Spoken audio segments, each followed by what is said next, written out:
দেখো সন্দীপ, তো এটা সল্টলেকের সুকান্তনগরের ঘটনা। সল্টলেকের সুকান্তনগরে যে ভেরি অঞ্চল রয়েছে সেখানে এই ঘটনাটি ঘটেছে আজকে সকাল বেলা প্রায় 12টা নাগাদ। দু তিনজন ছেলে যাদের বয়স 3 থেকে 4 বছরের মধ্যে তারা খেলছিল।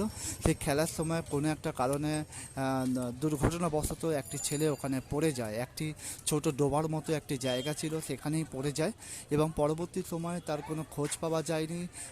যখন বাড়িতে সেই খোঁজ পড়া এদিক ওদিক তন্ন তন্ন হয়ে খোঁজাখুঁজি শুরু হয়, কিন্তু কোথাও তার খোঁজ পাওয়া যায় না। ইতিমধ্যে বিধাননগর দক্ষিণ থানায় ফোন করা হয়। বিধাননগর দক্ষিণ থানা বিশাল পুলিশ বাহিনী কিন্তু সেখানে আসে, এসে সেই জায়গা খোঁজাখুঁজি শুরু করে।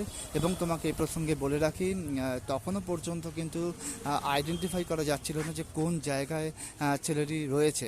তারপরে যে দুটো ছেলের সাথে খেলছিল সেই দুটি ছেলেকে জিজ্ঞাসাবাদ করে, তাদেরকে লজেন্স বা বিস্কুটের খাবারের দেখিয়ে খাবার দেখিয়ে তাদের থেকে কিন্তু জানা হয় যে বাচ্চাটি কোথায়, পারফেক্টলি কোথায় বাচ্চাটি হারিয়েছে।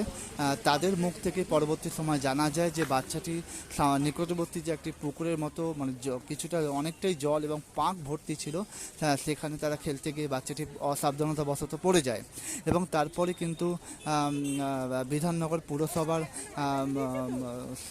প্রচেষ্টায় এবং পুলিশের সহায়তায় সেই বাচ্চাটিকে কিন্তু সেখান থেকে উদ্ধার করা হয়।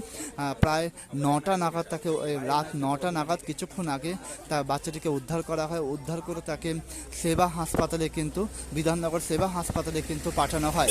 সামগ্রিকভাবে বাচ্চা ছেলেটি, যার নাম জানা যাচ্ছে বিনোদ বাগ, বয়স আনুমানিক 3.5 বছর বয়স, তাকে সেই মুহূর্তে তাকে কিন্তু মৃত বলে ঘোষণা করা হয়েছে।